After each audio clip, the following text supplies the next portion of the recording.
from adventuring and just find somewhere nice to relax. Let Paimon think. Where are some nice places we could go? Oh, why don't we pay Cloud Retainer a visit at Mount Outsong? It's been a while since we last saw that illuminated bird. She's always the one popping up out of nowhere and scaring us half to death. So let's surprise her this time. Here we are, right outside her place. Do you still remember the first time we came here? We even brought offerings and everything. And when we told her that Rex Lapis had been assassinated, she immediately threatened to squash Liyue Harbor. Paimon thought she'd be impossible to get along with. But now that we've spent some more time together, she's really not like that at all. We probably don't need to bring any offerings now that we've gotten to know her pretty well, right? Still, Paimon's got some snacks around here somewhere, so if she really wants something, we could just use that. Huh? Traveler? Did something catch your eye? Whoa, what a pretty lady! Is she also here to visit Cloud Retainer? Yeah, you're right. All it takes is one look and you can tell she's someone special. As expected of that bird lady, really. She must have a whole bunch of Adepti friends from all over the country. Okay, but if we're both friends of Cloud Retainer, then we're basically friends by association, right? Want to go up to her and say hello? Helping you make more connections is a part of Paimon's job as your reliable guide. Paimon's got this.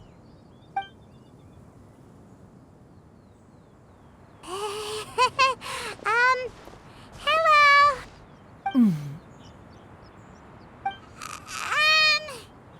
Paimon is Paimon, and this is the Traveler.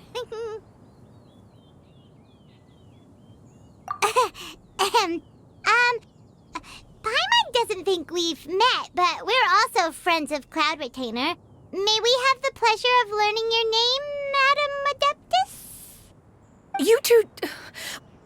What is this tomfoolery? Has this shift in form so clouded your eyes that you no longer recognize one anymore? Wait, you're... Huh? You're the illuminated bird? But you look... human! How did that happen? Oh, donning human form is scarcely any test of one's abilities. As for your confusion, one merely had no reason to indulge such inclinations before. So, you're indulging now because? Well, one has made plans to pay a visit to some disciples at Liyue Harbor. Taking on a human form for such a trip is simply a way to make matters less conspicuous. You? Worrying about keeping a low profile? You're the one who likes to pop up out of nowhere all over the place. In fact, Paimon can think of several examples. Like last year, when you suddenly appeared on the top of a roof without any warning. Or...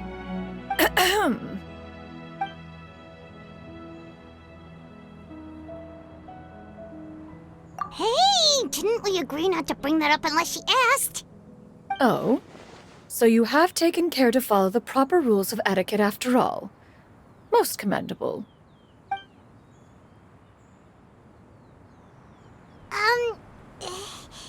Well, this is all Paimon's got. You don't mind, right? One has never found oneself lacking in basic comforts. On the contrary, it is the gesture that one values above all else. So long as you've shown proper respect and consideration, the quantity or quality of the gift is but a trivial matter. That kinda makes Paimon feel a little guilty for trying to keep them for herself. Anyway, where were we before you reminded Paimon about the gifts?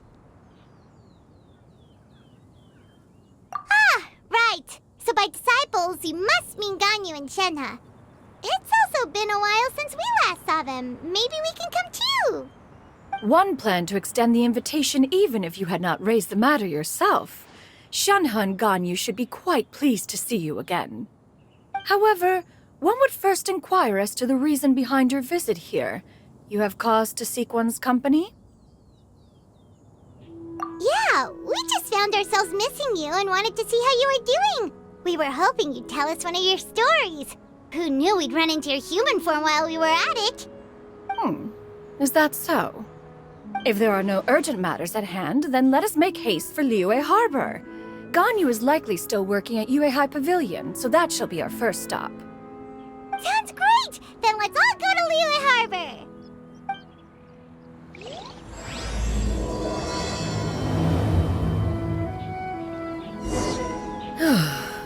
Ganyu has been quite busy with work as of late. One...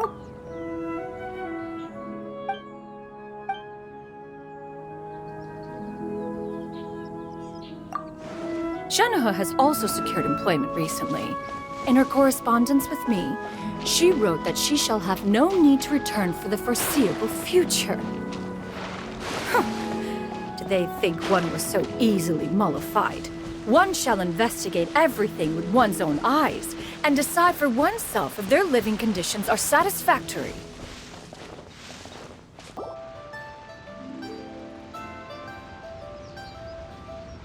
We're almost at Yuehai Pavilion. Hey, do you think Ganyu will be shocked to see Cloud Retainer like this? Guess we have no idea if Shenhe and Ganyu have ever seen her in this form before. Wait, where did she go?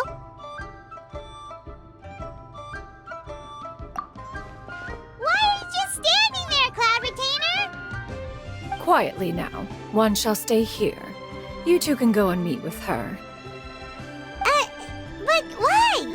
Isn't it better if we all go together? If one were to proudly proclaim one's presence, Ganyu would surely profess herself otherwise unoccupied and drop everything to attend to one's visit. One fears that would only result in her staying up all night to make up for lost time. One does not wish to trouble her. Conversing vicariously via you two shall suffice. Do remember to inquire as to her recent well-being. Again, do not mention one's presence here. Fair enough. Makes sense. All right, then we'll just pass on your regards and... Cloud Retainer? Oh, busted. Is that lady someone you know, Ms. Ganyu? She is indeed. I'm sorry, Huixin, but could we delay the upcoming meeting for a little bit? I believe my schedule today is quite full. Although, perhaps I could move some work to later in the evening. Oh, not to worry, Miss Ganyu. I'll make the necessary arrangements right away. Thank you, Huixin.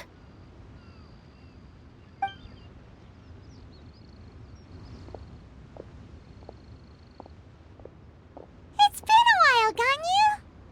Greetings. What brings you here today? And Cloud Retainer, too. It's been quite some time since I last saw you in this form. You are quite mistaken. One is not acquainted with this Cloud Retainer of whom you speak. One is simply a mere mortal passerby. Huh? Seems she's not buying it. That was but a simple test. One did not expect you to be able to recognize one so easily, especially after so many years of only seeing one's other form.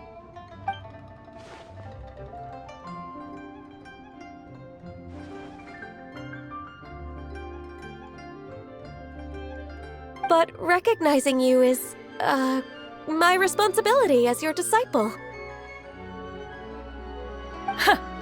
An apt observation. One was simply passing by while attending to some important business. One thought it would only be fitting to pay you a visit while in the area. Wait, Paimon wasn't aware of any important... Cloud Retainer's right! We've still got something super important to do, so we can't stay here for too long today. Oh, is that so? But it's been so long since we last saw each other. One simply desired to see you and had no intention of interrupting your work. A quick conversation should suffice for today. A more involved reunion should wait until you find yourself less occupied. I understand. That should be fine. While one acknowledges the amount of work that you have to deal with every day, one must also remind you to rest. Though Adepti blood flows through your veins, excessive exhaustion will still cause grave harm to your body. It still makes one nostalgic to see you as you are now, respected and independent.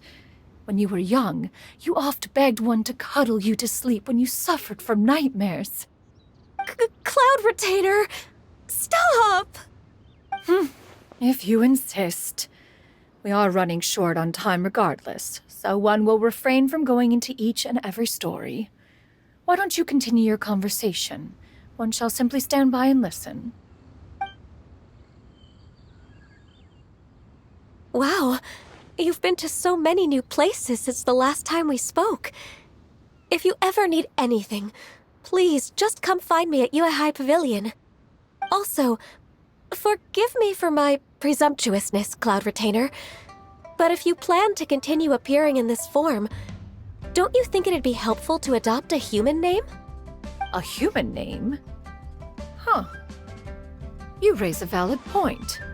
Considering the sheer extent of one's renown, Cloud Retainer is surely too recognizable as a name. You really think so? Not that you're not famous or anything, but that famous? You presume to know the extent of one's illustrious achievements. One would hardly think such a thing to be possible. Nevertheless, Ganyu's advice cannot be ignored. From this point on, when in public occasions, be sure to refer to one as Xianyun. Xianyun?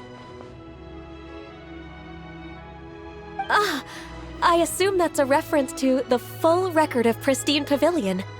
An Adeptus of years past would rise with the clouds and rest with the moon. They were enlightened and wise, free and unfettered. The writer referenced Master's name to describe her carefree and spontaneous nature. Oh, that sounds super cool! Paimon feels like only the most powerful of Adepti could rise with the clouds and rest with the moon. Actually, those lines were originally written to describe Cloud Retainer herself. Huh?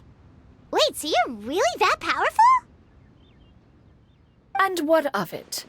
Did you truly take one to be nothing more than a bird of bigger than average size? Not exactly. To be fair, Cloud Retainer rarely speaks of her past accomplishments. The tales of her past can only be found in ancient texts.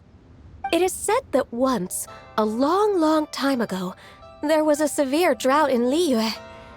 Left with no choice, many people left their homes, while others spent day and night praying to the Adepti. Although I did not live through such tragedy, simply reading about it is enough to gain a visceral understanding of all the pain and desperation during that time. On top of the drought, a noxious gas also began to spread through the land. If not for Cloud Retainer's efforts, much of Liyue would be nothing more than a barren wasteland today. The books had this to say about what happened. Upon arrival, the Adeptus borrowed the wind to retain the clouds. Immediately, the clouds gathered together, and abundant rain burst forth from the heavens. Drought and plague were both driven away, and the people were saved. Wow, that's incredible! Mortal records add embellishments to dramatize past events. One did merely what one ought, and even if one had not interceded, the other Adepti would surely have stepped in to help. Even so, you stopped an entire drought! Can you really control the weather like the book said? Oh, Paimon suddenly has a lot more respect for you. So it was Paimon's bad for calling you Illuminated Bird before. You're not too mad, are you? How laughable. A name is but a simple label we carry with us on our journey through the world. Why would one be offended by such a trivial matter? That's a relief. In that case, Paimon will continue to call you whatever feels right in the moment. Well, that is quite enough ancient history for now. Ganyu, have you had word from Shenhe? One has heard that she procured a job recently. Have you any thoughts on her workplace? And what, pray tell, of her monthly remuneration? Moreover, does she find herself overly inundated with work? Is she allowed time off during Lantern Rite? That is a lot of questions. There is no cause for concern, Cloud Retainer. I introduced Shenhe to her employer personally. Wanmin Restaurant's business has been booming recently. So, with Chef Mao being swamped with customers, and Xiangling still off and out in search of new recipes, I introduced Shenhe to staff the restaurant. I see. Most excellent indeed. One has had the pleasure of being introduced to that family. Xiangling is kind and astute, while her father is loyal and reliable. One has no cause to believe that they will make Shenhe's work difficult. Now, it is almost time to partake in the victuals of noon.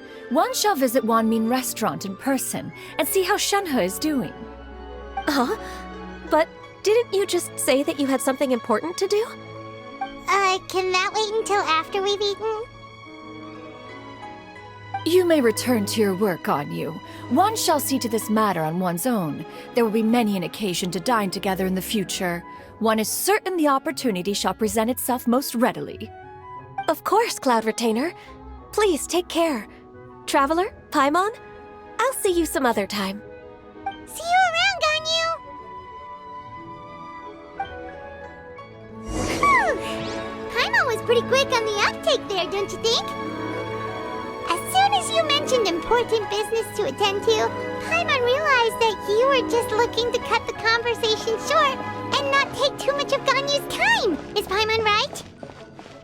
No, in fact, it was not an excuse. One is indeed visiting Liyue Harbor for an important purpose. Wait, for real? The moment is not yet upon us. Still, the truth will be revealed to you in time. Huh. She really seems to be playing up the whole mysterious Adeptus thing right now. Is it because we just heard that cool story about her powers?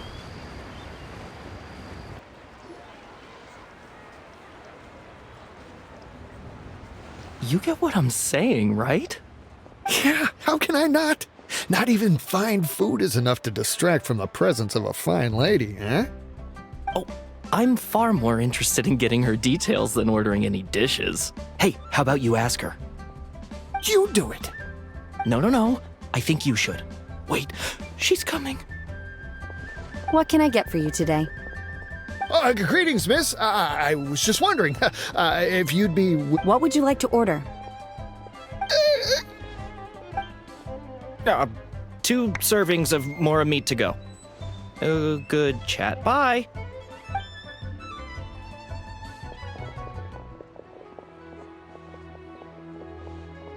Shenhe! Welcome. It's been a while. May I take your order? Don't welcome us as guests and greet us as old friends in the same line. It's weird. Mm-hmm. Oh, and this is? This is Miss Xianyun. Master? Huh? One does not recall ever revealing this form to you before. How were you able to ascertain one's true identity with such ease? I've trained and lived with Master for more than 10 years. I would recognize you no matter what form you take. You... Is something the matter, Master? Hardly. One simply learned of your employment from your letter and came to check on your well-being. And check out the great food, too! Indeed. It's almost lunchtime. My apologies. I'm still on the clock and can't talk for very long. Well, if it isn't the Traveler and Paimon, are you here for Shenhe? The lunch rush isn't in yet, Shenhe. So I've got things covered for now. Go ahead, sit down and enjoy some time with your friends. I'll let you know if things pick up. Thank you, Chef Mao. Woohoo!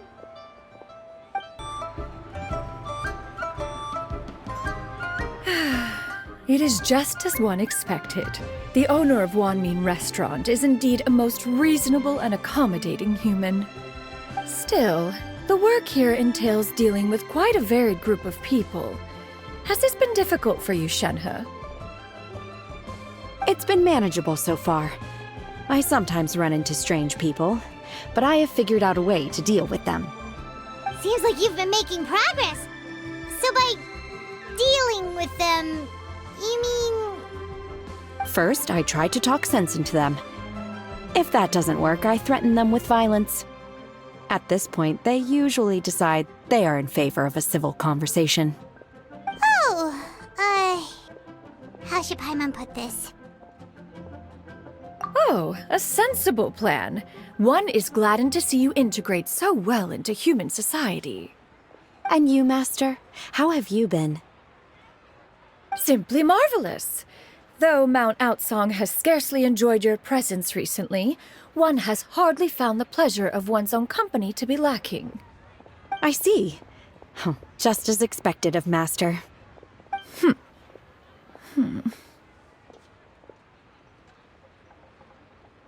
I have missed Master quite a bit too. Even though work has been busy lately, I've already had a conversation with Chef Mao about taking some time off soon to visit Master. Oh, you did?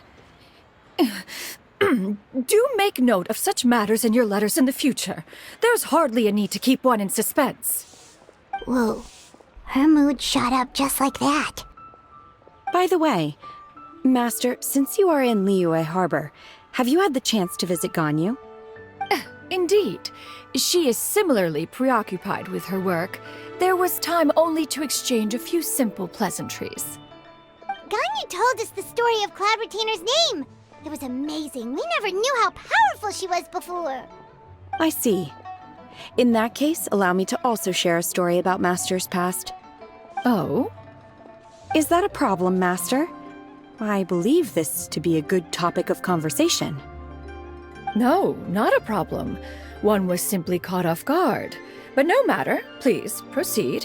One is most curious to see how much of one's own conversational prowess you possess. Master once participated in a race against Mooncarver. After Mooncarver lost, he insisted that Master's ability to fly gave her a natural edge in such a contest. In response, Master agreed to forego flying in return for being able to use one of her devices in the race. Mooncarver accepted, only to find Master with a brand new device on the day of the contest. What kind of device was it? It was a mechanical vehicle made out of iron. What was it called again? Oh, an electro-powered bicycle? Oh, you refer to the bicyclical Thunder Flashmobile. One spent 49 days conceptualizing and crafting it. It need only be infused with adeptal energy, and it can cover thousands of miles in one day. Oh, it boggles the mind why Mooncarver ever supposed he might best me in a contest of locomotion. Though he sprinted with all his might, he could barely keep up. Alas, the one flaw of my mechanism lay in its weakness against mountainous terrain. One was thwarted mere seconds from victory, when it was thrown off course and failed to make it across the final stretch. Truly a most unfortunate turn of events. Anyway, do go on, Shenhe. Master, that was the end of that story. Is that so? With you gone, one has seldom felt the desire to call upon those old fossils for another contest. What is a race without spectators, after all? Have you been lonely, Master? Lonely?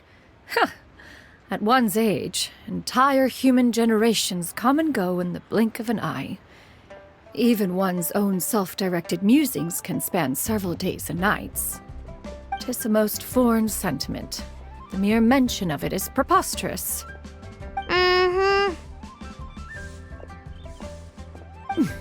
What is the reason for that look upon your face? It's nothing. It's just... Well, Paimon gained a lot of respect for you after listening to that story of you summoning the rain and everything. But all it took was a few words out of your mouth and it's like you're back to being that illuminated bird again. I was just a little bit confused. Which one of the two is the real Cloud Retainer? To me, they are both, Master. One is the master that's widely revered by the people, while the other is the master that I respect and adore. Huh. One finds oneself exalted yet again with sweet words of praise and flattery of a most extravagant nature. You chose to exalt one with your words, yet you refuse to grace Mount Outsong with your presence for any extended period of time. One would almost question the sincerity of your estimations. This is not to say that your words paint an inaccurate picture. One has always lived by a single ideal. Eschew all action and abide by no rule. One does as one pleases and speaks as one pleases. Others may critique or praise as they see fit, yet one places little weight in such judgments.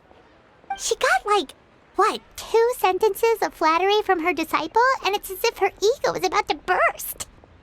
Do you have any empty tables?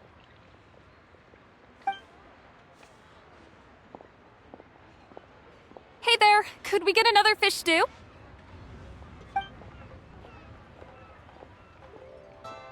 I'm hearing more guests come in. I should get back to work. All right, good luck with the lunchtime rush, Shenhe. Mm-hmm. I'll try my best. So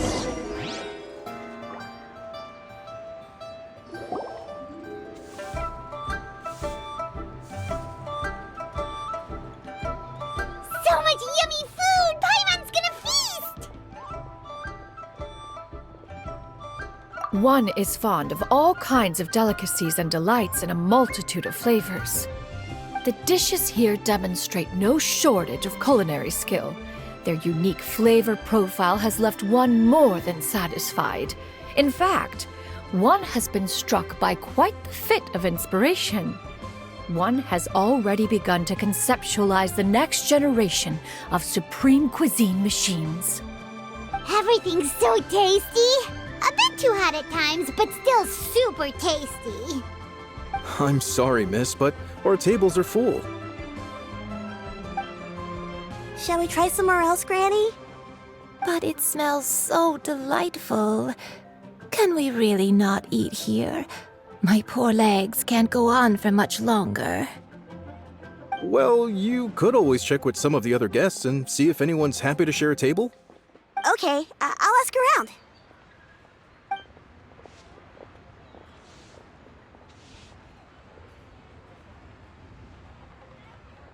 Excuse me. Would you mind letting us share a table with you? There are no empty tables left, so... Ah, well, Paimon doesn't mind. What about you guys? Great! Thanks so much. My name is Xianyun, and this is my granny, Yuendai. Granny? Yep. Is there something wrong with that? No, Paimon's just a bit surprised. She looks so young. Yeah. A lot of people compliment Granny on her youthful looks, but she's actually much older than she appears.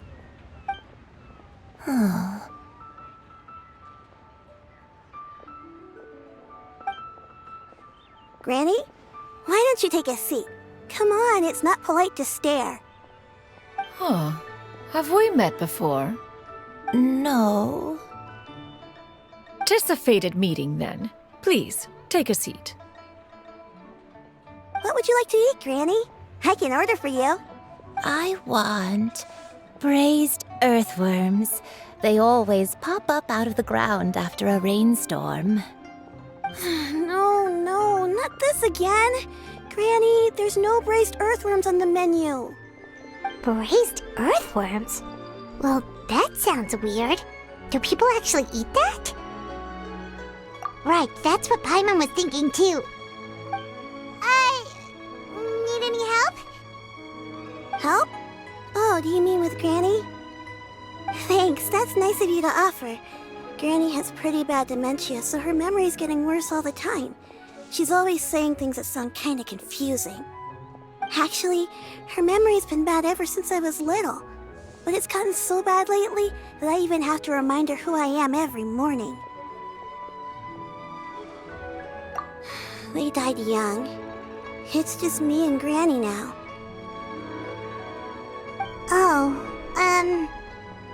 But it's okay. Don't feel bad. Granny loves me a lot, and I love her a lot too. Sure, it's hard at times, but you just gotta make the best of the life you've got. Wow, you're really tough for your age, kid. You're too kind. And me? Oh, what about me? You're tough too, Granny. Plus, you're really gentle, and you're always there for me.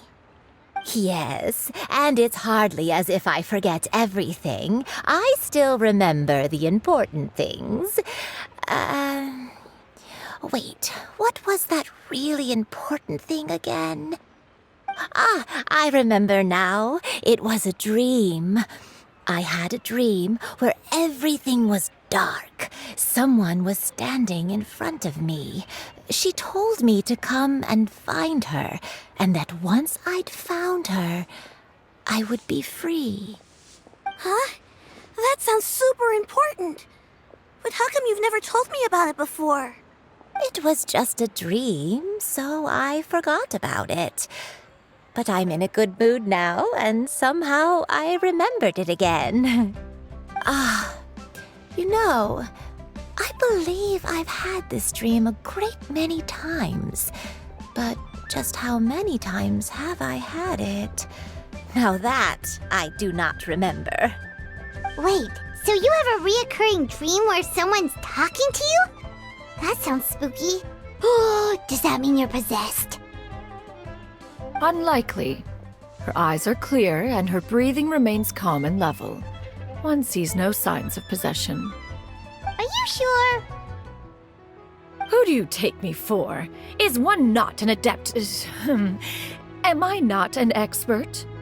Huh, you're right. Paimon almost forgot you're the expert. In that case, do you still remember what the person in your dreams looked like, Granny? Not anymore. Although, I have a sense that she looked rather like me. But not as I am now. My younger self. A younger version of Granny? This is just getting weirder and weirder. What is going on here? As one said, fate must have brought us together. You may leave the situation to me. Are you sure? So, what are your names? Paimon's Paimon. Just Xianyun is fine. Thank you all so much for offering to help. But first, I'm sorry for asking, but, how do you want us to pay you back? Oh, we don't need any payment for this.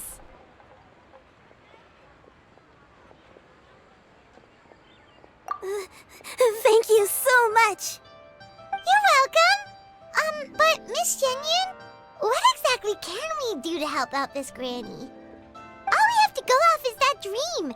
Where do we start? That is elementary. Since her dreams portray her younger self, then we shall retrace the steps of her youth. Once we have revisited those places, her memories will likely return. Sounds like a plan. So, Granny, do you remember which places you went to when you were young? Why, of course I do. The heavens above, the earth below, the wispy clouds, and the emerald mountain streams. Okay, taking that as a no. I might have an idea. Once, when I was really little, my dad told me that Granny used to be a martial artist heroine who saved loads of people from a disaster. If it's true, then maybe they wrote about it in the history books or something. A martial arts heroine? Oh, Shinjo knows tons about Liyue's chivalric traditions. If anyone knows about the heroes of the past, it's him. Let's go find him at the Feiyun Commerce Guild. Are you leaving already? But I'm still hungry. I'll go order some food, Granny. If there's nothing on the menu you especially want, I'll just get a few different things. It seems we must part ways for now. The Traveler and Paimon are bound for the Feiyun Commerce Guild, while Yuendai and Shuyu shall remain here and partake of their lunch. As for myself, I have matters to discuss with Streetward Rambler. Street word rambler? Oh, you mean Madam Ping! Precisely. Let us meet at Yujing Terrace once you are ready.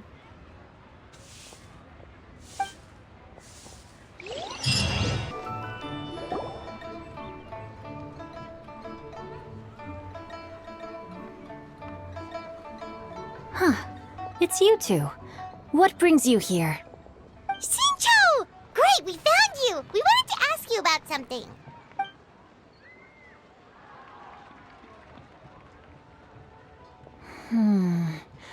That's not a whole lot of information to go off of. I don't know if I can say for sure.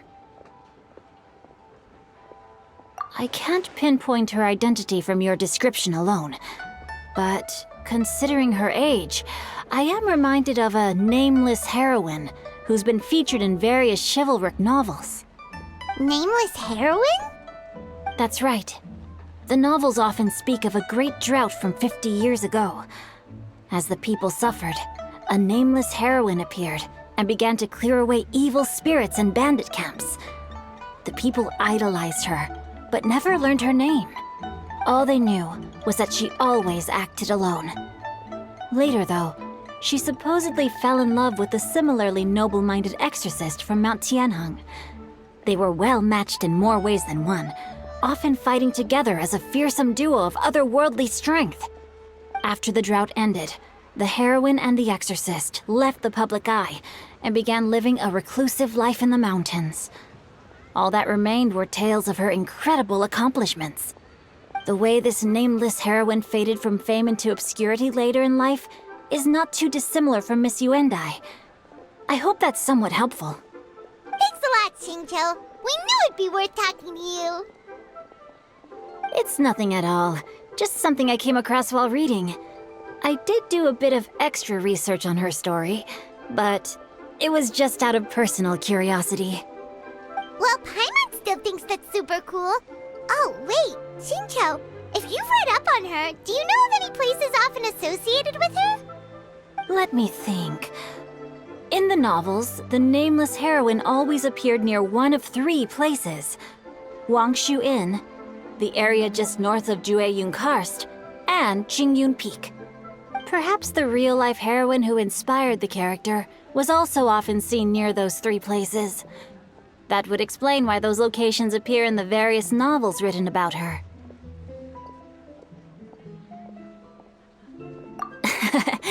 You're welcome. To be honest, I found some parts of the story confusing when I first came across it.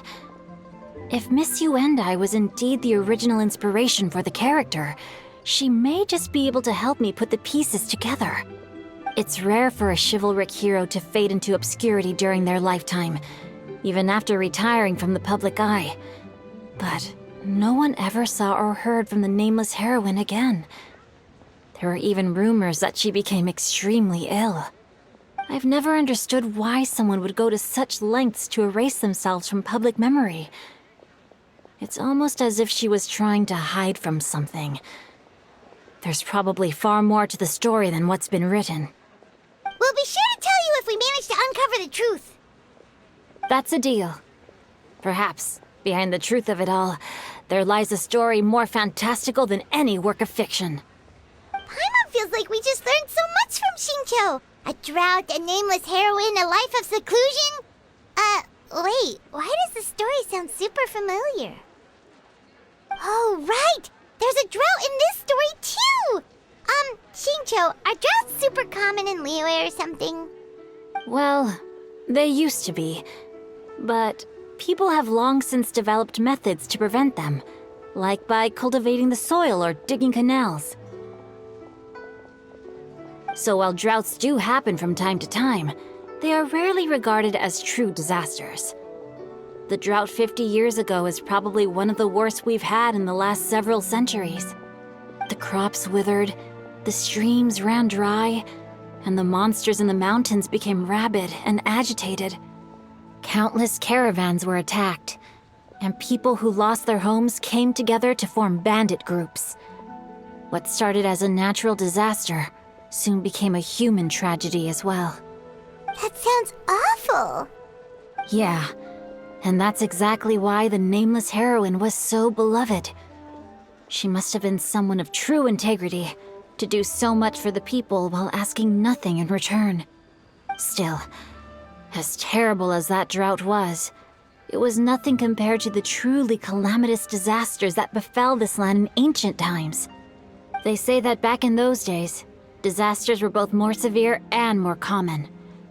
Only the strongest of Adepti could hope to dispel the ruin and devastation. Do you have any other questions? We're good for now. We're just going to head back and meet up with Miss Xianyun and the others again. Paimon hopes that Granny Yuendai will be able to remember more of her past. She used to be a great hero who saved many people. So sad that she can't recall any of it. Anyway, we'll be off now. See you some other time, Xingqiu. Thank you so much for your help. It's no problem at all. Safe travels. I have recorded the tune that you requested. I hope it will be of help to you. Oh, thank you. Straight word, Ping. What has amused you so? Oh, it's no serious matter. I was just reminiscing about the last time I saw you in this form. Time has wrought such change in this world, and yet you appear just the same as ever.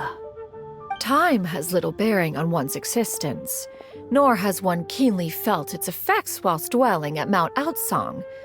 Nevertheless, Ping, one would like to seek your counsel on a personal matter. Oh, why so formal all of a sudden? I must say, you're making me a little nervous. What is it? Well, the inquiry is as such. Approximately how much more would one need to afford a comfortable life in the harbor, not unlike the one that you yourself lead? It does not require as much as you may think. Still, do you mean that... Clavitainer, Madam Ping! What are you two talking about? Nothing save for some trivial matters. Have you unearthed any useful details? Xingqiu has a theory, but let's save it for when Chuyu and Miss Yuendai have joined up with us again.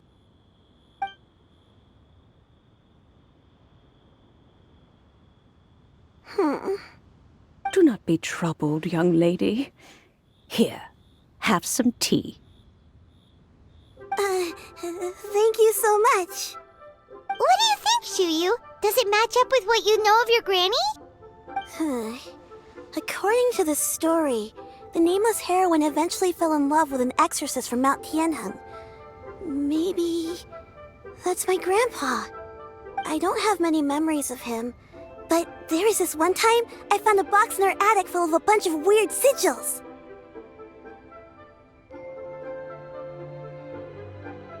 I think so too. Granny might remember something once she's returned to a familiar place. What marvelous tea! I can taste the dew's sweetness in this cup.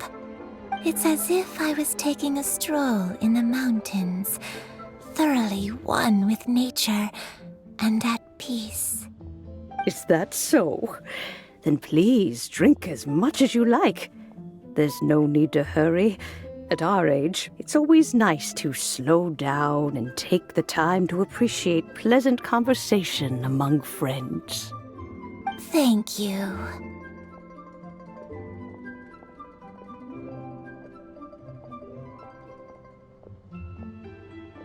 Okay, since we have the time, can I ask you something? Sure thing. What would you like to know? I have a secret I want to tell you. Let's go talk over there.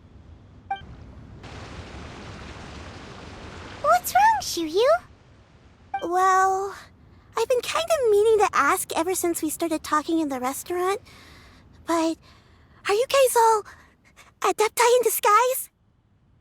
Oh! About that. Well, you guys just seem super special. Plus, I think I might have heard Miss Xianyun call herself an Adeptus. Oh, must have been a slip of the tongue. Xianyun, since you were the one who, misspoke, Maybe you can explain to Xianyun here what you really meant by that. One is indeed an Adeptus. Is that of some concern to you? Huh? I knew it. Well, one time when I was a little kid, I saw a pure white illuminated crane. I had this super high fever, and Granny wasn't around. I was feeling all icky and gross. But then this snowy white crane flew down from the sky.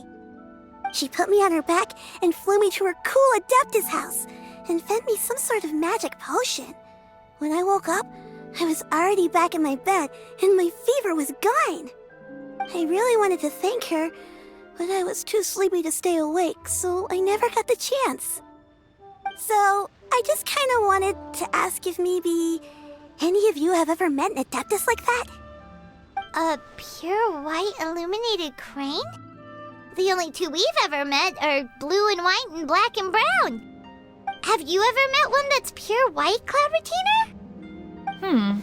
Never has one met an Adeptus with such features.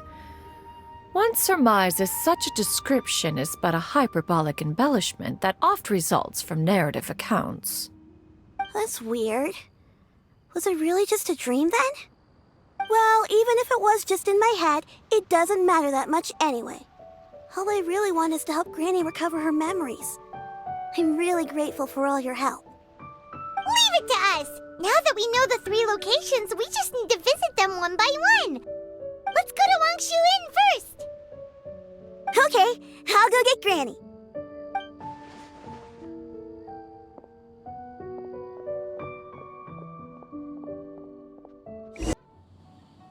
Wangshu Inn.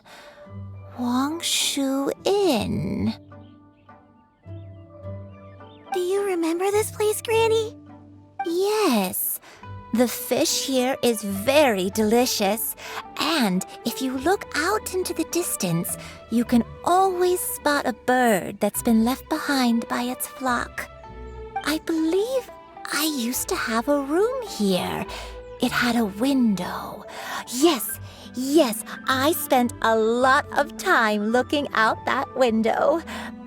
Which room was it again? Let me look. I'll come with.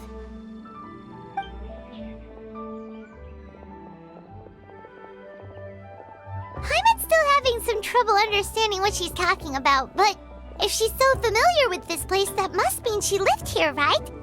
Wait, huh? Whoa! Shell! What are you doing here all of a sudden? You scared the living daylights out of Paimon! I sensed a non-human presence and decided to come take a look. If you're here, then there's likely no trouble afoot. I suppose there's no cause for concern. It's been a while, Cloud Retainer. I see you have returned to your previous form. I have indeed. I fought alongside her in this form on many occasions during the Archon War. Oh, wow! What was she like during the war? Oh, wait, let Paimon take a guess. Was it anything like this? Behold, the glory of one's newest invention, the Bang Bang Continuous Fire Mechanism. Hands up and surrender, or be prepared to face the full might of the Adepti. An impressive imitation. Paimon knows her all too well. Even so, Cloud Retainer was not always as ostentatious as you describe. You may be unaware, but her talent with Adepti sigils is just as formidable as her skill in mechanics. The Archon War reached its peak after Guizhong's death. The Cloud Retainer who fought beside me in those devastating battles was taciturn and solemn, only speaking when she had to activate her sigils. A Cloud Retainer who barely talks? Paimon can't picture it. But what happened after that? If you were so powerful in your human form, why did you decide to take up your bird form again? Once one had bid farewell to the world of mortals, what use would one still have for such a shape? When dwelling between mountain and forest, away from the struggles and troubles of the mortal world, a mortal form is hardly the most fitting of choices. After the war, Cloud Retainer retired to Mount Outsong, only revealing herself to the occasional visitor, and always in her avian form. Although I do believe there was an occasion some 30-odd years ago when she decided to don her human form. I believe it was for the purpose of... One believes there is little need to relive bygone matters. Granny, are you okay? Back then, at this place, Perhaps this conversation should end here. I shall take my leave now. Should you encounter any trouble, you need only call my name. However, given that you are traveling with Cloud Retainer, I trust you are in good hands. Everyone! I think Granny is finally beginning to remember her past. Slowly now, calm your mind and recount what has been recalled. A long time ago, I stayed here to recuperate from my illness. Huh. So what Shinjo said was true! You did fall ill! Was that why you went into hiding? I don't remember. I'm very sorry, but I can't even remember the name of my illness. The only thing I can remember is that it took a great toll on me, and there was no cure for it. I was confined to my room in Wangshu Inn, where I spent many days unconscious. I'd come to every once in a while and stare at the migrating birds outside the window. It was a solemn sight. I remember crying, but I'm not even sure I knew why. One day, I met a traveling merchant. Upon hearing of my illness, he sold me a bottle of soul-revitalizing tea pills. He told me that the pills were concocted using Adepti blood and could be used to alleviate my symptoms. Sure enough, I made a full recovery. My illness remained dormant for several decades after that. Wait, but if your illness remained dormant for several decades, are you saying that what you're going through now is just a relapse of what happened all those years ago? And it was all thanks to the pills that you managed to keep the symptoms in check? Paimon's brain kinda hurts. Do you remember anything else? I'm sorry, I don't. Oh, if only I wasn't so useless. Hey, you're not useless. You've done so much for me. Watched me grow up. Raised me. How could you say that about yourself? Oh, fret not, dear child. Granny was just a bit frustrated. That's all. The recovery of a person's memories is a gradual process. Finding pieces of one's past is always superior to not finding anything at all. Let us make haste to the next location. Next location. Oh, why don't we go to the area north of Dwayun Kars next? There isn't really a landmark there, so where should we start? Oh, Paimon's got it. Let's check out the houses in the area first. After all, if she was there for any length of time, then she would have stayed somewhere, right? Oh, Paimon's really got her thinking cap on today. At this rate, we'll recover all of Granny Wendai's memories in no time. Whoa, why are there so many treasure hoarders here? Guess it's time to round up some bad guys. Do you remember anything about this place, Granny Wendai? Let me think. I feel like I've been here before, but I don't think I stayed here too long. I might have just rested here briefly before continuing on my way. Got it. That's okay. There are still plenty of other places we can check. Wait a second. If I remember correctly, I believe I brought... yes, I brought some sweet snacks with me. Go on, take some. You need to eat a lot if you want to grow big and strong. Oh, thank you! Then Paimon will help herself.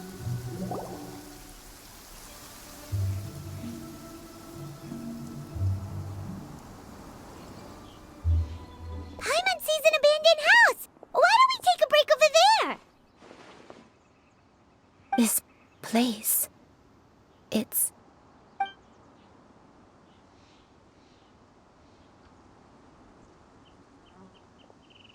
Did you remember something, Granny? I remember. Xianyun, this is where your father was born. It was a moonless night. I had been injured, so your grandpa was supporting me. We fled together with some being in the fog behind us in hot pursuit. I had exhausted my strength when the labor pains came on, so we took refuge in this house. Your grandpa set up a barrier outside, but neither of us knew if it could hold the monsters back. I remember that night. I remember falling to my knees, reciting a prayer over and over. I alone am the source of this sin. Punish me as you wish for forsaking my oath, but spare my innocent child. Sin? Oath? Did you do something wrong? I don't know. I don't remember. I only remember praying in the darkness with all my strength until the sun finally rose again and the fog cleared out. Eventually, the house was filled with the sound of my baby's first cries. That baby was your father. I remember I clutched him tight to my chest and wept tears of joy. It was the first time I'd ever felt such happiness in my life. My dad? He was my pride and joy, and so are you, Xianyun. You're so much like him, and I love you both so much. But you're always going to be different from me. Why? Just what did I do? I don't care what you might have done, Granny. You'll always be the person I love more than anything. You're too sweet, Xianyun. I'm lucky to have you with me. If not for you, I would not have had the courage to come here, to try to remember what I had forgotten. All right, let's not stand around any longer. There's one place left, yes? Let's go take a look. If one recalls correctly, the next place should be Xianyun Peak. You and I, how fares your health? I may be a bit slow, but I'll do my best to keep up. I'm sorry to keep everyone waiting. Climb on, I shall carry you to the top.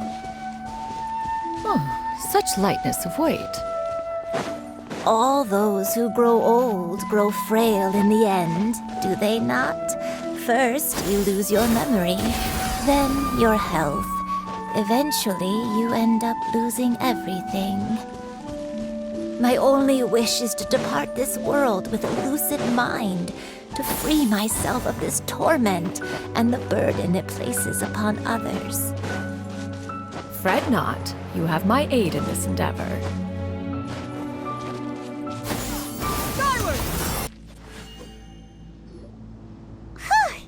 We're finally here.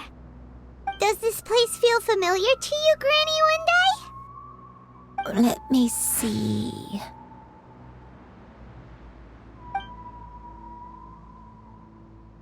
How strange. Have I lived here before? When we were at Wangshu Inn and the abandoned house earlier, though I couldn't remember everything, I still felt a sense of familiarity. I could easily picture myself in those places. But here, I don't have that feeling. Perhaps I did come here in the past, but it just didn't leave a strong impression on me. But did the stories get it wrong then? Yeah, that's true. But they're also the only thing we have to go off of. Paimon was hoping this place would jog Granny Yuendai's memory just like the others. I'm sorry to disappoint you too. It's all right. We're not going to give up yet. We'll figure something else out. Just you wait. Thank you. If only I could remember. Huh? That way. What's that mountain? Oh, let Paimon look! Huh? Isn't that Mount Outsong? Looks like we've come full circle. Mount Outsong. Mount Outsong. Granny, are you okay? Don't push yourself, Granny. It's okay if you can't remember. You shouldn't do something that makes you sad. Mount Outsong, What am I really? Mount Outsong holds some familiarity to you? It does, but I can't go back. Are you feeling unwell? My head, it feels all heavy and dizzy. What is wrong with me? Cloud, Miss Xianyun, is there anything you can do? Let us go to Mount Outsong. But... Fret not, all will be well. You and I, you have already given more than enough to the pursuit of this endeavor. You may leave the rest to me. I've prepared something that can aid you in suppressing the fear in your heart and restoring your lost memories. It currently resides at Mount Outsong. Wait, really? When did you do that? I never leave anything to chance. All will reveal itself when we arrive. Come on, just tell Paimon already! What's this thing you've prepared? Here, this is it. Huh? But isn't this the mechanism that you were tinkering with when we first got here? Oh, is it another invention of yours? Precisely. A recent one at that. I am most pleased with the result. I call it the Suspensus Somnium mechanism. It periodically releases a soft breeze, which when paired with a gentle adeptal tune, can help the listener subconsciously relax and even enter a semi-hypnotic state. Soothing agitation and anxiety, relieving exhaustion and insomnia, its potential uses are numerous indeed. And of course, it can also aid in the recovery of lost memories. Whoa, what a cool gadget! But if you had it all along, why did you keep it to yourself until just now? We could have come to Mount Outsong right off the bat and saved time on a lot of floating. How preposterous. Had Yuendai not recalled much of her past through her own efforts, the device would have nothing to draw upon. We Adepti can only help those who first resolve to help themselves. Had she lacked such determination and strength of character, one would have little to offer in way of assistance. Paimon thinks she gets it now. Hey, what's that other thing? As previously mentioned, a gentle adeptal tune is required to take full advantage of the mechanism. One secured such a tune from Streetward Rambler. Only with her melodies can the mechanism reach its peak power. Whoa, Paimon can feel what you mean. Paimon's body feels light as a feather. It's as if she's lying down on a warm patch of grass after a super satisfying meal. And you and I, is the mechanism helping you to relax? It appears she has already succumbed to the depths of reverie. Come, join one on this side. We shall give her some time to herself.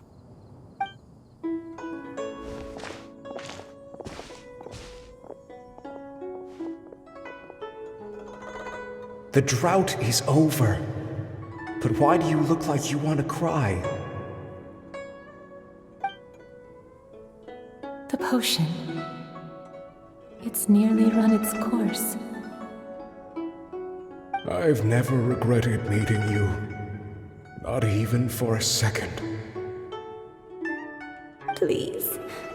Please, no.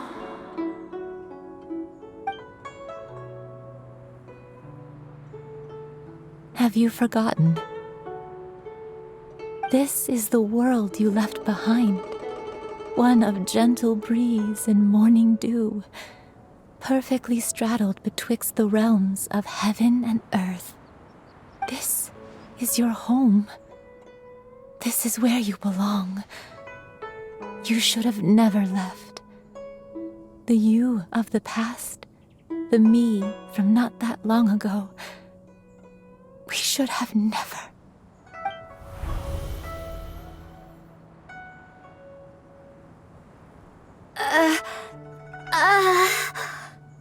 So that is the truth. No wonder this place is so familiar. Granny! Granny, are you okay? Cloud Retainer. Your memories have returned? Wait, did you just call her by her full name? Does that mean you already knew each other? Yes, I now remember everything. Everything. Granny, please don't cry. I'm here. I'm here. Oh, don't worry, my dear child. Granny is fine. I'm so sorry, everyone. You've gone to so much trouble on my behalf. It's all come back to me now. The most important thing that I had forgotten was the truth of what I once was. One can sense the guilt that now plagues your conscience. Reclaiming a truth long buried is sure to come with a myriad of complex emotions. Perhaps one should recount the story on your behalf while you compose yourself. No, it's okay. Now that I've remembered, I must face my memories head on. Shuyu, everyone, I cannot thank you enough for all your help. I'm ready to tell you my story, if you're willing to listen. Please, Granny, don't force yourself. What happened in the past doesn't matter. I love you more than anything. Nothing you say can change that. I know, dear child. My feelings for you are exactly the same. It is for this reason that you deserve to know the truth. Some time ago, I made a terrible mistake.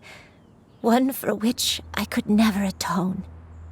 Is this the sin that you mentioned in Xianyun Karst? What happened? I am, in truth, not a human being. My real form, one that I held for centuries, was that of a wild crane. I spent many, many years living on Mount Outsong, bathing in the soft breeze and drinking the sweet dew of the mountains. At some point, I somehow gained wisdom and sentience.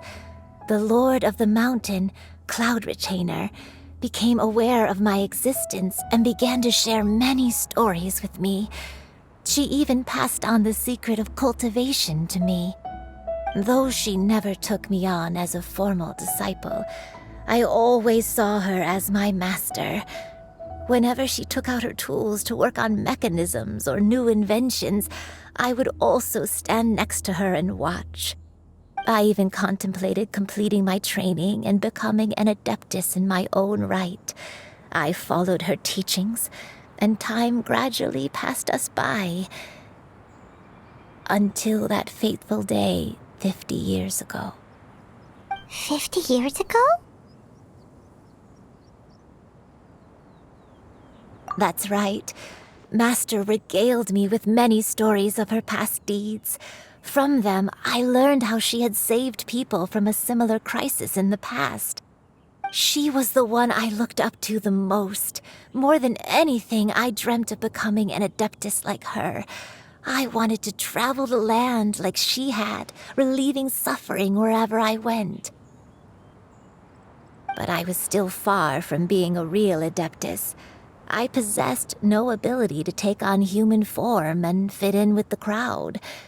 Once she learned of my desires, Master prepared a special dose of human mimicry potion for me.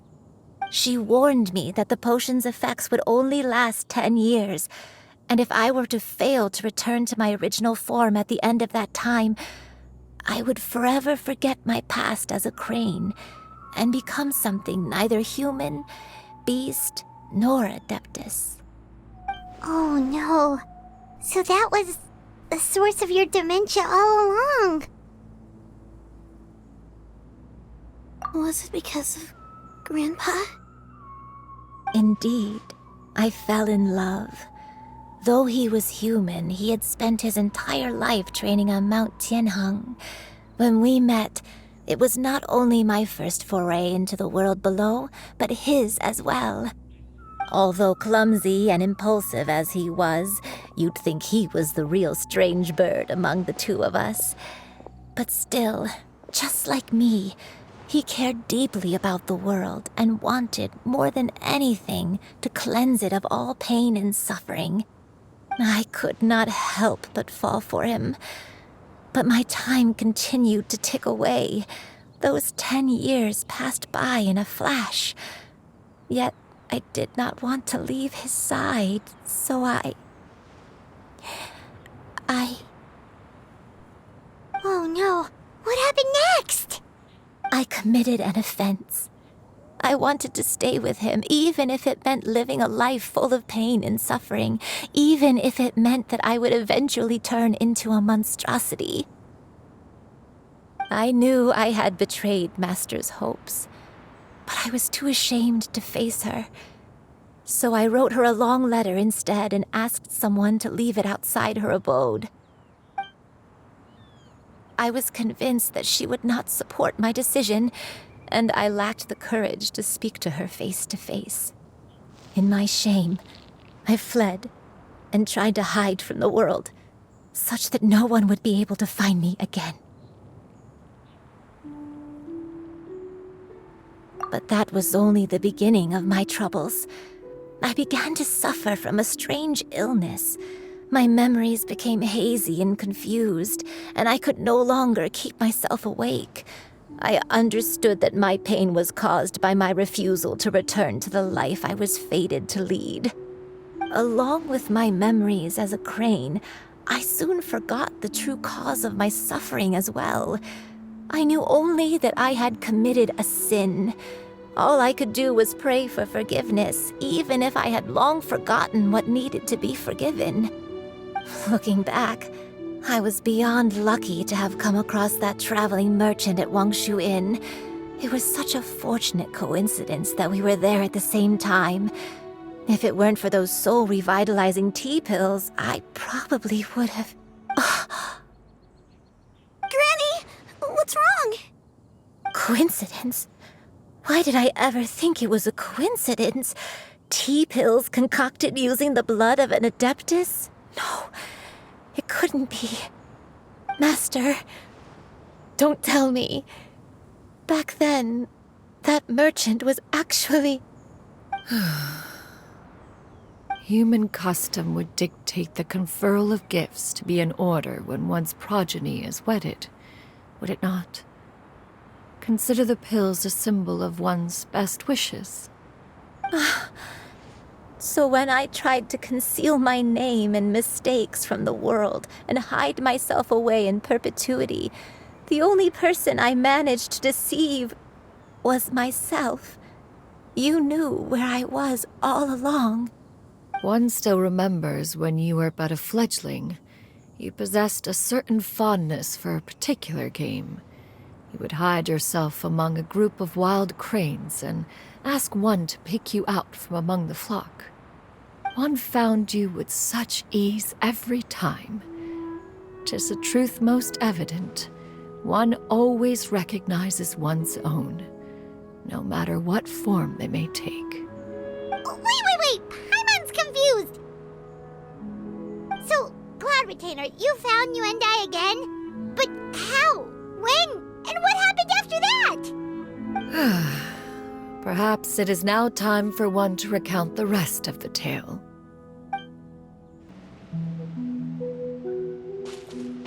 One was furious upon receiving your letter. Seized with anger, one set out to bring you to your senses.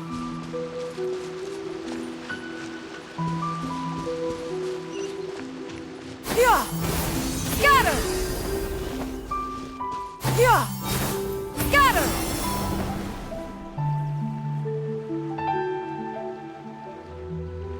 In truth, one had more than a few misgivings about your chosen partner. As an exorcist, his talent was lacking.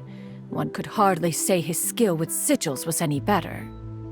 But soon, one came to appreciate the devotion he bestowed upon you during your illness. He never uttered a complaint and rarely left your side. Unwilling to begrudge someone of such character, one decided to overlook his aforementioned deficiencies, glaring though they may have been. Wishing to grant you a life without regrets, one gathered many divine ingredients and used one's own blood to create a form of medicine. Though imperfect, it managed to suppress the more dire effects of your illness. As for how to deliver the medicine, after much contemplation, one eventually decided to perform the deed oneself. One took great care to alter one's features and select the appropriate attire. Only after meticulous scrutiny did one finally set out for Wangshu Inn. As one expected, you were most ignorant of one's true identity. You showed not even the slightest inkling of recognition. One was quite torn. Should one have celebrated the success of one's disguise, or mourn the loss of your acquaintance? Nevertheless, one would speak to you about another matter, if you are amenable. Even considering your loss of memory, one was simply flabbergasted that you could so easily forget the consequences of consuming medicine infused with adeptal blood.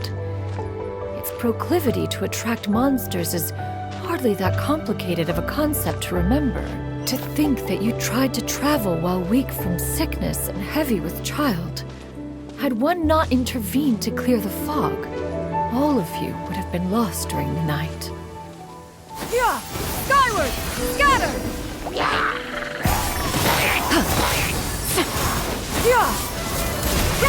Make way for the Adeptus!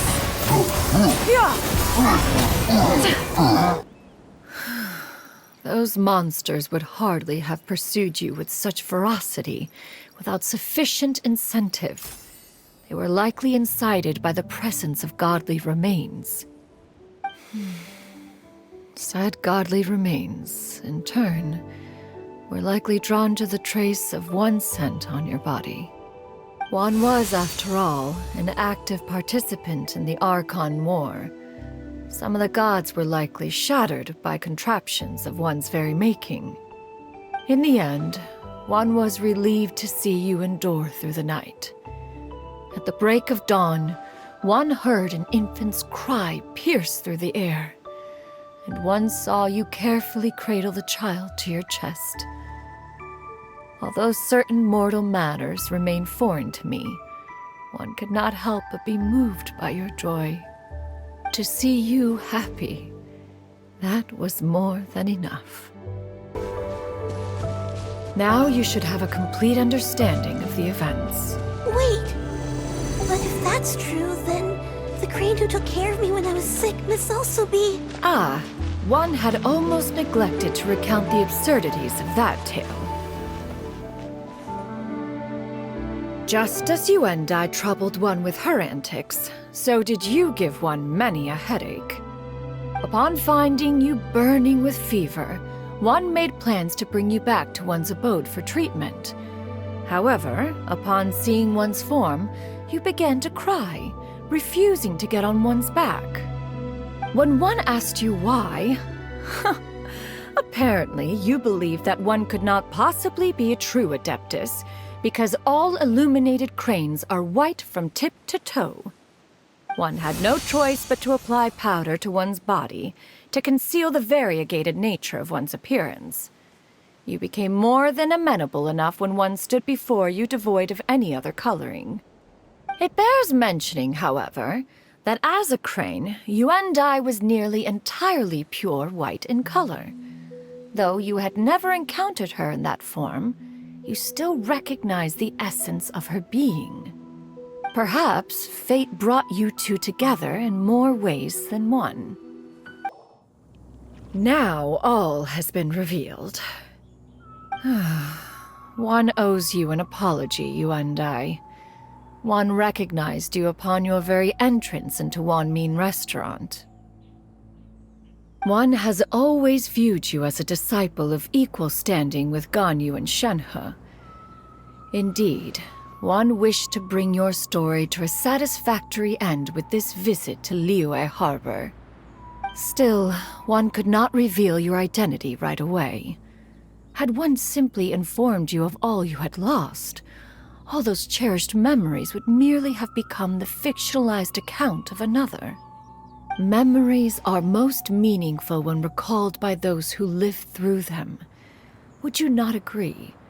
Even if the process was painful and arduous to experience.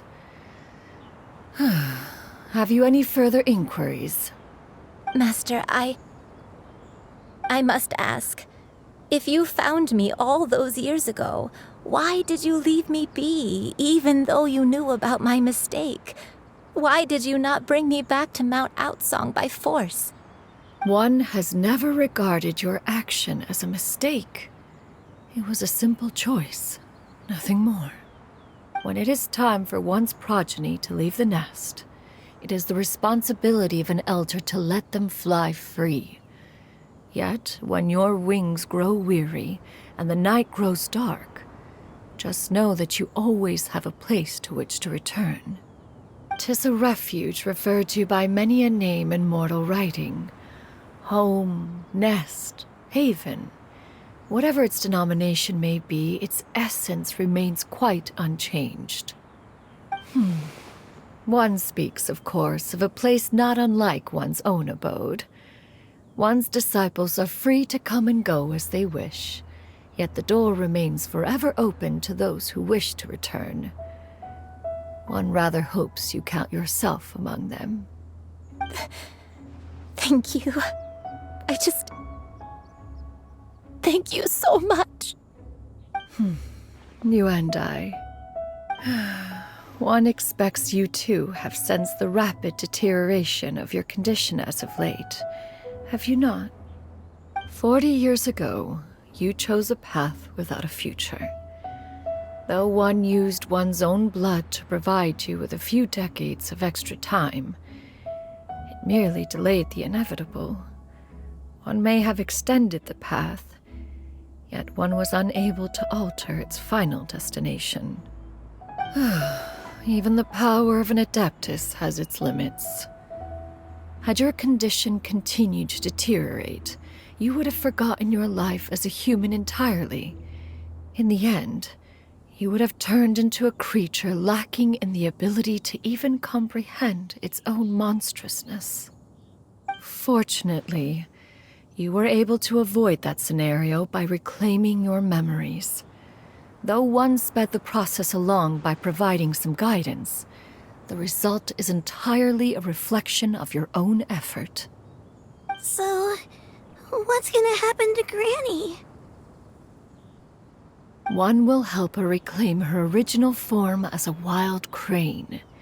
If it be fated, she may recover her sentience one day. She's gotta go back to being a regular crane, huh? Master, you've already done more than enough for me. I don't know how I could possibly repay your kindness. This is a better result than I could have ever hoped for. How much time do I have left? Not long. The transformation is imminent. Granny? Please don't leave, okay? You're all I have left. Please.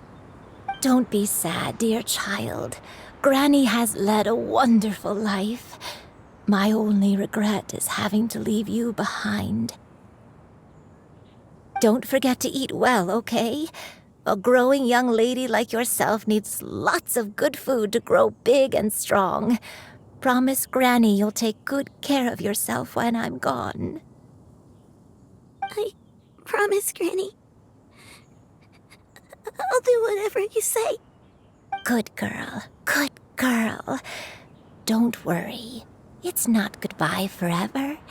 Granny's gonna become the most formidable crane in all of Mount Outsung. Granny will train day and night.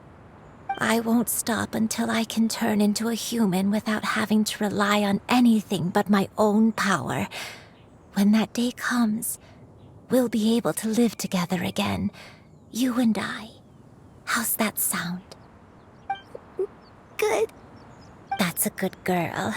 Even though we won't see each other for a little while, as long as we both work hard, we're sure to meet again someday. I'll eat well, Granny. I promise. And I'll wait for you, no matter how long it takes. I'll wait for you to come back. That's a good girl. Then Granny really has no more regrets. I'm so sorry, Master. Thank you for everything.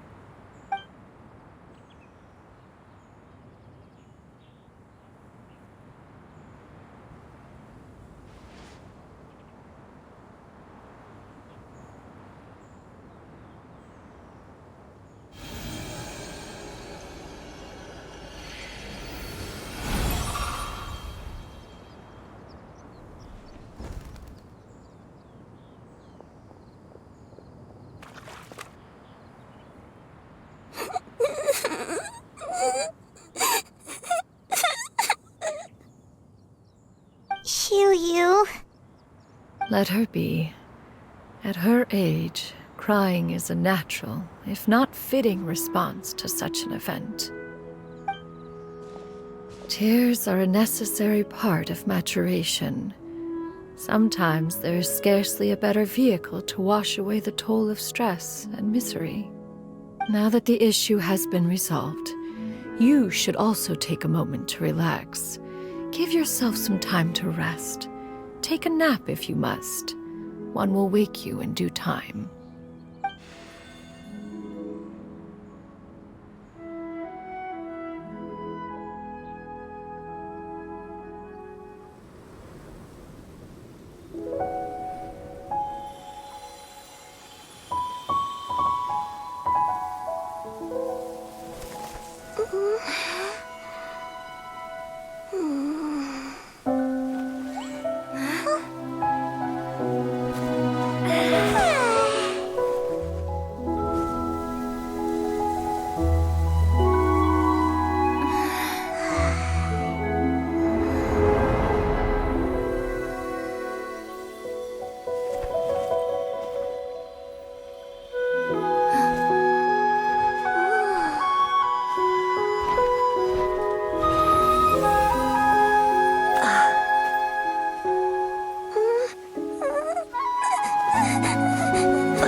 We would see each other again, that our days of separation would finally end, and all my troubles would be behind me.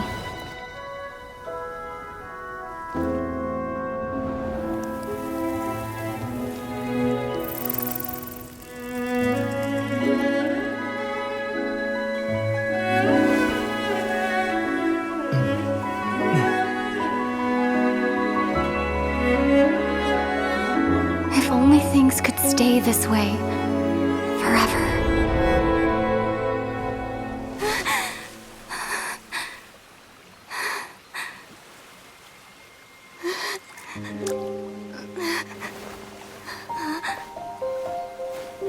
A nightmare?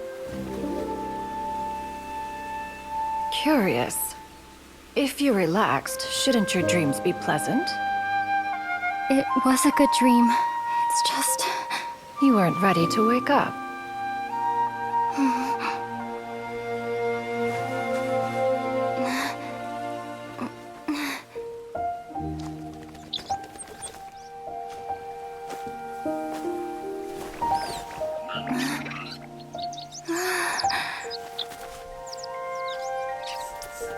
Eloquent as one may be, words of comfort are not one's strong suit. You are doing all you can. One can see your strength of will, your fearlessness in the face of danger. And so, whatever your dream may be, one believes that you shall achieve it.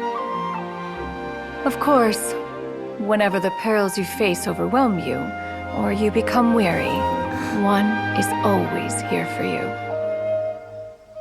After all, as an elder, it is only right to look out for the young ones.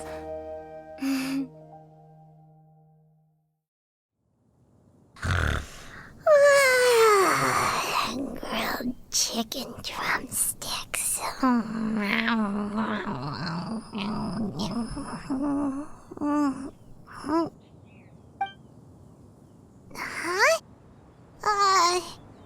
Was Paimon sleeping just now?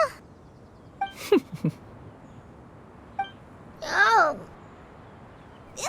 Paimon wasn't talking to you. Paimon had a dream about eating grilled chicken drumsticks, that's all. Madam Adeptus? Oh, Xianyun, you're awake. How do you feel? I feel a little better. Thanks. I know I'll see Granny again someday, so I don't feel so sad anymore. Madam Adeptus, could I ask you something? Would you take me in as a disciple? Oh, and have you reasons for this sudden interest? I know Granny thought what she did back then was wrong. She felt really bad about it. But without that mistake, I would have never been born. Even though Granny lost her memories, she never forgot to show me how much she loved me. So, I thought maybe one day I could become a cool Adeptus like you and help a whole bunch of people, just like Granny wanted to do. Upon some reflection, one supposes you are no mere mortal. The fact that Yuendai's blood flows through your veins is proof enough of that. If this is what you desire, one shall make it so. Thank you so much, Madam Adeptus. No, I mean... Master.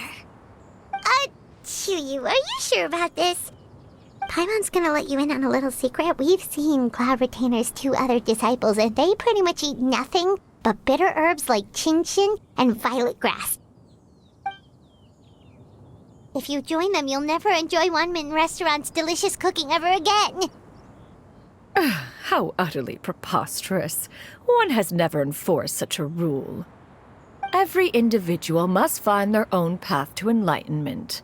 So long as one retains a pureness of spirit, one's dietary proclivities are quite irrelevant. Well, you say that, but Paimon's not seeing any tasty treats up here now, is she? Although Mount Outsong is rich in natural beauty, its location does preclude access to certain finer mortal comforts. That is precisely why one plans to relocate to Liyue Harbor. Shu Yu shall have the honor of becoming one's first disciple in the human world. Whoa, you're leaving Mount Outsong? One has never concerned oneself with the location of one's residence. From the very beginning, one has sought only solace and peace. Yet in the end, all of one's disciples ended up in Liyue Harbor. Ganyu, Shenhe, Yuendai, they all chose a life among the mortal world. One has reflected on this fact for many years now. One can only assume that it is due to some failing on one's part as an elder or master. A failing, perhaps, of recognizing what it was they truly wanted. One is most curious as to what aspect of Liyue Harbor could have enticed them to remain there. One could hardly offer an opinion on the matter, but perhaps some time in the harbor will prove instructive. Why are you all so silent? Paimon is, just a bit shocked, that's all.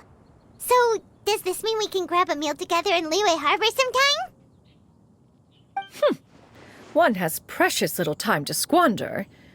However, if one finds oneself otherwise unoccupied, one would not be opposed to the idea. One will be assuming the identity of a human while residing in Liyue Harbor. You should take care to avoid disclosing one's true identity. Don't worry, we'll help you keep it a secret. So, when can we expect to start seeing you in the city? Perhaps in 2 days' time. One has some matters to see to before one's departure. Preparation is the key to success, after all. One plans to put up various items from one's collection for sale. The earnings should provide for a comfortable living in Liyue Harbor. One has already picked out a handsome property near Chuhu Rock. 'Tis no small purchase, but what is mortal life if not one expense after another? Seems like you've really thought of everything. Then how about we meet up in Liyue Harbor in 2 days? A sensible plan. See you then. Oh, also, why don't you take this suspense insomnia mechanism as a souvenir? Anytime you should feel ill at ease in the future, you may try quieting your mind and sitting in meditation as you listen to its melodies. It might help you find a new perspective. Awesome! Thanks, Cloud Retainer! Hey, didn't we promise Shincho that we'd tell him what we found out? Should we make a trip to the Feiyun Commerce Guild? It's totally up to you.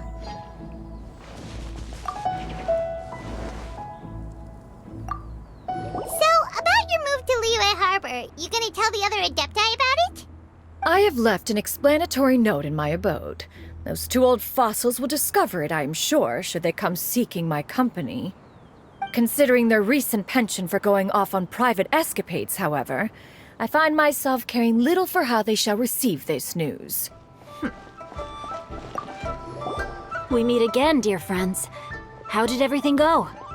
Great! And it's all thanks to you! Ah, I see. So the stories didn't get it right after all. Even though she was a celebrated heroine, she had to bear a heavy burden that most could not hope to understand. Thank goodness for the help of that Adeptus. At least she was able to recover what she had lost. Although I cannot claim to know exactly how their story will unfold from here, I trust the ending will be a happy one. Those united in a common purpose always find a way back to each other in the end. Thank you for helping me fill in the gaps.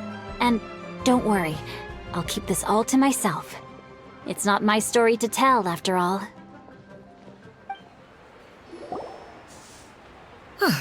Your concerns are excessive and unfounded. This is but a simple collection of ordinary valuables. Such intense scrutiny is hardly necessary. To be quite honest, your insistence on that fact is my primary cause for concern. In what way are any of these ordinary? Every single item here could be worth more than everything I own combined. I simply can't risk shelling out that kind of mora without proper scrutiny. If I'm wrong, I would never be able to earn it back, not even if I worked every single day for the rest of my life. I have to be careful. Yes, you can never be too careful. We're here, Cloud. Miss Xianyun, what are you guys arguing about? Ah, perfect timing. This ignoramus is questioning the authenticity of my wares. I'll have you know, these items have remained untouched in my personal collection for several hundred years. To question their legitimacy is pure folly. Several hundred years? Indeed. They're family heirlooms, you see, passed down over many generations, as families are wont to do. Yep, they've definitely one. Hear that? Had I not found myself in need of Mora, I would scarcely have had the heart to part with them. Indeed, you should consider it an honor to even have the opportunity to behold them with your own eyes. Doubt their authenticity any further, and I may just decide to take them to another buyer. Whoa, whoa, whoa, whoa! Please don't go! I apologize for any insult, miss. You see, I know full well that I lack the knowledge to judge the true worth of these items. If you could wait but a moment, I've hired an expert to appraise them for me. He should be here shortly. An expert, you say? Very well. I will wait for a little while longer, then. Traveler, Paimon, this is my new residence. If you have cause to seek my company in the future, this is where you can find me. Master! Oh, it's you two again. Hello. Xianyun! You got a new outfit! It looks great on you. Mm-hmm. Master made it for me. I like it too. Huh? You know how to make clothes? Do I know how to make clothes? With the support of the proper mechanism, sewing is hardly a challenge. Master, I brought in most of my stuff. There's a few boxes left, but they're kind of heavy, so I just left them outside. Fret not. I shall help you move them into your room. Actually, I should probably sort through my stuff a bit first. Everything's kind of messy right now, so maybe you could, not look yet, Master? Yeah, that'd be great. It appears my young apprentice has her own fair share of secrets. No matter. Do what you must, child. Now, this expert you mentioned, when can we expect their arrival? Soon. Ah, there he is! Here, allow me to make some introductions. This is Mr. Zhongli, a well-respected consultant at Wangshang Funeral Parlor and an expert in all manner of valuables and antiques. Mr. Zhongli, this is Miss Xianyun. She's the one who's looking to sell the collection of valuables I mentioned earlier. Huh. Ah, if it isn't Miss Xianyun. It has been quite some time since our last meeting. What a serendipitous reunion. Indeed, most serendipitous. Have you been faring well as of late, Mr. Zhongli? Quite well, thank you. I was fortunate enough over the past few days to enjoy both a stroll in the mountains and a fresh brew of tea from the most recent harvest. The experiences left me with such insight and peace. Huh. So you two are already acquainted? Indeed. How fortunate we are that fate has brought us together again. If you are otherwise unaware, allow me to inform you that Miss Xianyun is a well-regarded collector and appraiser. She is well-versed in all fields, and oft-celebrated for her impeccable taste. You stand to gain much from this opportunity. You are too kind, Mr. Zhongli. True collectors pride themselves on their wealth of knowledge and eye for detail. I can say without a doubt that you are foremost in that regard. Why, you flatter me, Miss Xianyun. It would seem that you are as self-effacing as ever. Not at all, Mr. Zhongli. Not at all. While I am loath to butt into this conversation, I must ask, you two already knew each other, and you seem to have quite a cordial relationship. Can I be certain that you're not working together to swindle me? I mean, you never know. Huh! A preposterous accusation. The heavens themselves would collapse before we would conspire to do such a thing. Miss Xianyun speaks the truth. Contracts are built on honesty and trust. If that proves to be beyond your capabilities in this instance, this transaction may be taken elsewhere. Say no more. Let us depart. I jest. What fool would still harbor doubts after Mr. Zhongli himself has vouched for the goods? Miss Xianyun, wait!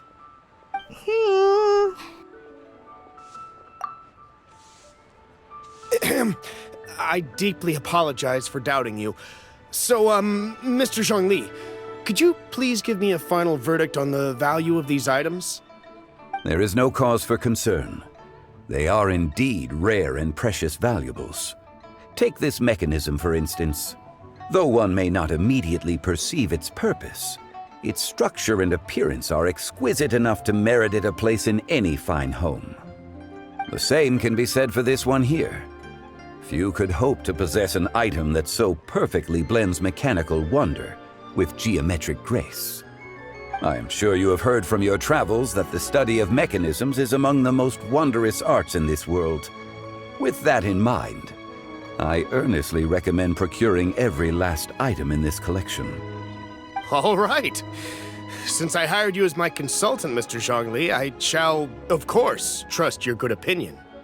Then, in that case, Miss Xianyun, I'll take the lot. However, since the final sum is quite large, how about we start with an initial deposit through the Northland Bank? The Northland Bank? Huh. Oh, you refer to the fiduciary house. Oh, very well. I fear people only use the term bank nowadays. In that case, I'll be off for now. I'll return to collect the goods once you've received the funds.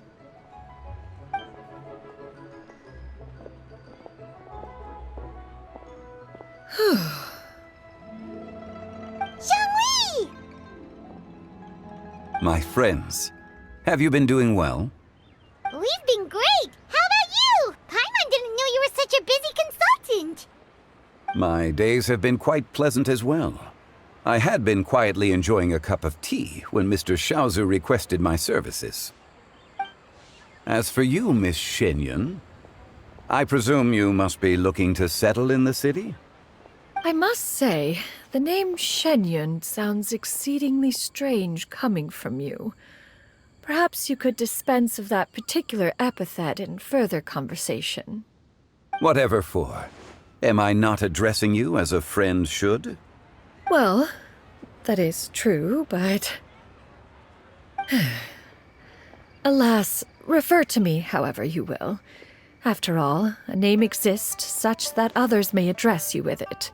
One is hardly ignorant of that fact. It would seem that you have gained many valuable insights over the years, Cloud Retainer. One has indeed. One's previous days were all brief. Now that one has made up one's mind to move and settle, one has gained a much better appreciation of the hubbub and commotion of the city, as well as the people's hard work and ardor. This city is much changed from how it was more than 1,000 years ago. Not unlike the ocean tides, so too shall the movement of people ebb and flow. From turmoil to peace, enlightenment to aspiration. Human society possesses limitless potential. In another 1,000 years, the scene we witness here may change in ways that are impossible for either of us to imagine.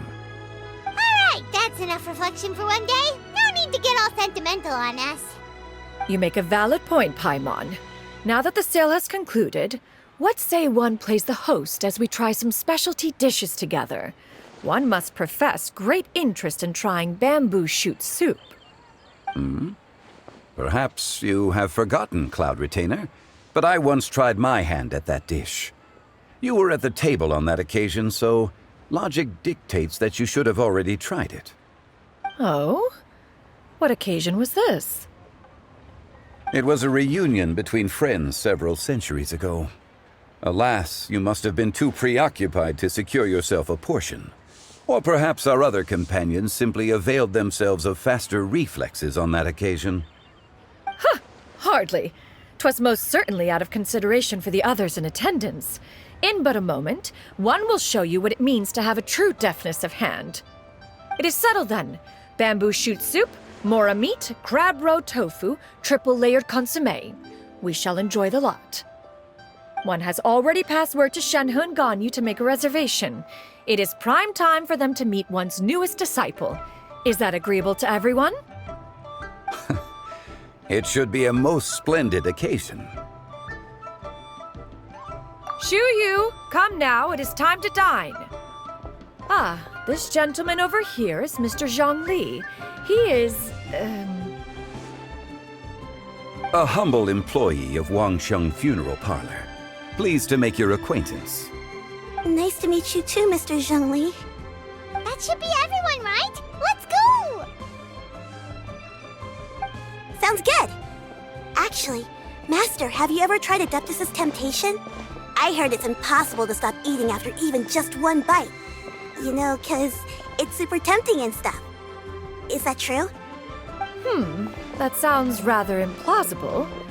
Although with the right preparation, certain dishes can be too delicious to resist.